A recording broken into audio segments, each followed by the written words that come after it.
you guys have to stop what you're doing right now and watch this guy expose how you can get $1,500 from your bad credit report in less than 30 seconds. So I'm going to tell you how in less than 30 seconds how to get $1,500 from Calvary Portfolio. Here's what you have to do. Number one, you're going to dispute an Experian TransUnion Equifax. You want it to come back verified. You don't want to delete it. Number two, you're going to send a letter directly to them asking for original documentation. You want a valid chain of assignment, etc. After that, when it comes back verified, you're going to go to Experian TransUnion Equifax and you're going to request the ACDB record.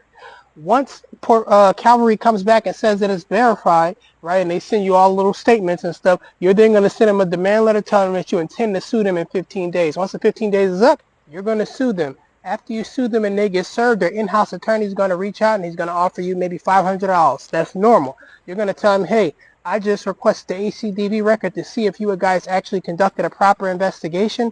I just requested from Experian TransUnion Equifax. Once that gets, I'm going to cross-reference that to the investigation you guys claim that you conducted. He's going to come back and say, okay, we'll offer you $1,000. You say, no, I'm taking no less than $4,500. If you had the damages to prove that, they're going to jump up to $1,500. You can hold out and try to get more. You can stop there and go to the next client and do the same thing. Thank me later. I'm in Korea doing this, man.